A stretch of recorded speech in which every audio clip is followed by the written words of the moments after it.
Now I invite Right Reverend Dr. Lourdanandam, the Bishop of Sivagangai, to deliver his presidential address. அன்பிற்கினிய தமிழ் உறவுகளே, இன்றைய பகல் பொழுது முழுவதும்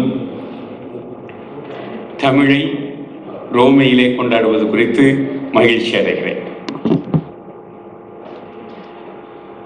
நாம் தமிழர்களாக இணைந்துள்ளோம், தமிழ் கிறிஸ்தவர்களாக இணைந்துள்ளோம்,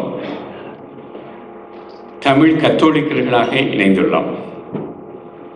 அதோடு பிற மாநிலங்களிலிருந்து வருகை தந்துள்ள விருந்தினர்களையும் சிறப்பு விருந்தினர்களாக கொண்டிருக்கலாம். எனவே இந்நேரத்தில் நாம் தமிழால் இணைகிறோம், தமிழ் உணர்வு கொள்வோம் என்ற செய்தியை மட்டும் என்னுடைய அருளுரையினுடைய பின்னிணைப்பாக சொல்லிக்கொள்ள விரும்புகிறேன். இந்த தமிழ் உணர்வு தான் பாசத்தை தருகிறது, தமிழ் உணர்வு தான் வீரத்தை தருகிறது, தமிழ் உணர்வு தான் அறிவை தருகிறது, நம்மை உயரத்திற்கும் ஆழத்திற்கும் இட்டுச் செல்கிறார்.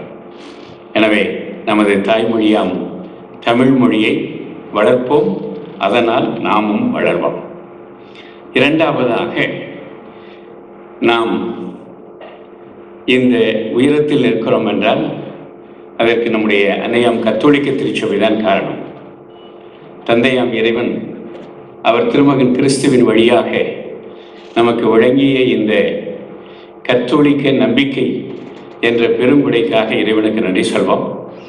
இதனை தமிழ்கூறும் நல்லுலகம் எங்கும் பிற மொழி வாழ் மக்களுக்கும் எடுத்துச் செல்வோம் என்ற வீரியத்தையும் என்ற உறுதியையும் இந்த நாளிலே வளர்த்து கொள்ள உங்களை நான் கேட்டுக்கொள்கிறேன்.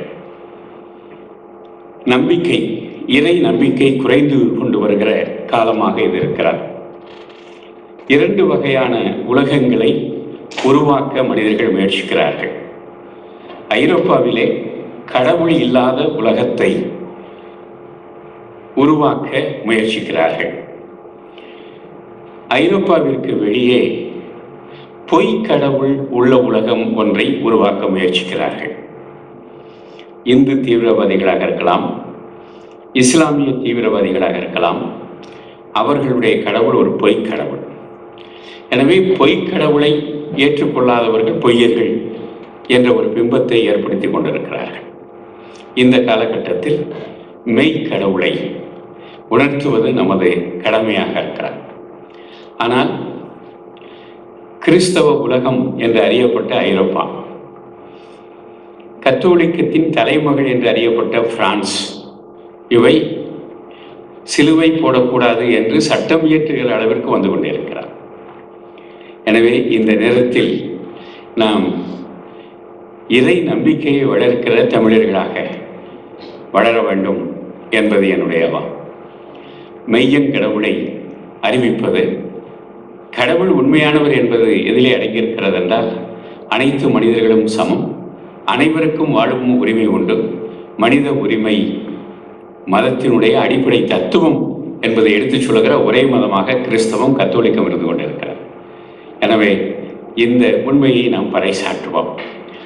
இறை நம்பிக்கை என்பது வசதிகள் கூட கூட அல்லது அறிவு கூட கூட குறைந்து கொண்டிருக்கிறது. அது தவறு என்பதனை நம்முடைய ஐயன் வள்ளுவர் 2000 ஆண்டுகளுக்கு முன்னாடி சொன்னார். அந்த காலத்தில் ஒரு செக்கு மாடு இருக்கும், செக்கு இருக்கும், நிலக்கடலை, எள்ளு, இப்படிப்பட்ட எண்ணெய் பொருள்களை கொடுத்து ஆட்டி எண்ணெயை விவசாயிக்கும், புண்ணாக்க செக்கு ஓட்டுறவரும் எடுத்துக்கொள்கிற வழக்கம் உண்டு. இப்போல்லாம் செக்கே நம்ம பார்க்க முடியறதில்லை. ஏன்னா அவன் ஆலையில் ஆட்டி குரூட் ஆயில நமக்கு சமையல் எண்ணெய்னு கொடுத்துட்றான். அதனால தான் எல்லா நோய்களும் வருது. இருந்தாலும் அங்கங்கே அபூர்வமாக செக்கு காணப்படுகிறது. ஒரு ஊரில் ஒரு செக்கு மாட்டை ஓட்டி விட்டுட்டு வீட்டில் போய் சாப்பிட்டுக்கிட்டாரு. ஒரு காலேஜில் படிக்கிற பையன் பார்த்தான், அவனுக்கு ஆச்சரியம், எப்படா வேலை வாங்காமலே இந்த மாடு வேலை பார்க்குது அப்படின்ட்டு அவரை தேடி பார்த்து, எப்படி உங்கள் மாடு வேலை செய்யுது, ஆனால் நீங்கள் பாட்டில் வீட்டை சாப்பிட்டுக்கிட்டீங்களே, அது சுற்றுறதை நிப்பாட்டினா என்ன பண்ணுவீங்கன்னு கேட்டான். அவர் சொன்னார், இது செக்கு மாடுப்பா, ஒரு தடவை ஓட்டி விட்டோம்னா வாட்டில் கடைசி வரைக்கும் நான் வந்து நிப்பாட்ட வரைக்கும் ஓடிக்கிட்டு இருக்கோம், அப்படியே அது நின்றுச்சுன்னு வச்சுக்கோ, சோம்பேறி ஆயிடுச்சு அப்படின்னு சொல்லிட்டு அந்த கழுத்தில் நான் ஒரு சலங்கை போட்டிருக்கேன் பார்த்தியா, அந்த சலங்கை ஆட்டிக்கிட்டு சத்தம் கேட்டுக்கிட்டே இருக்குது. அப்போ அது வேலை செய்யுதுன்னு அர்த்தம்.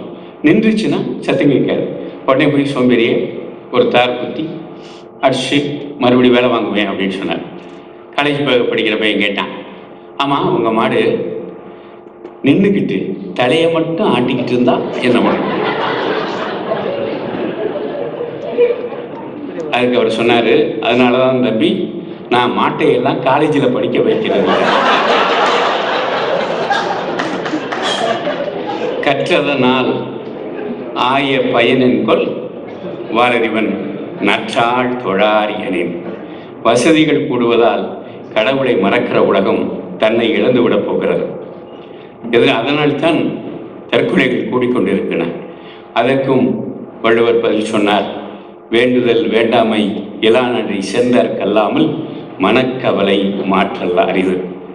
தமிழை அறிவோம், தமிழை வளர்ப்போம், தமிழால் இறைவனை துதிப்போம், அறிவிப்போம், வாழ்வோம். நன்றி.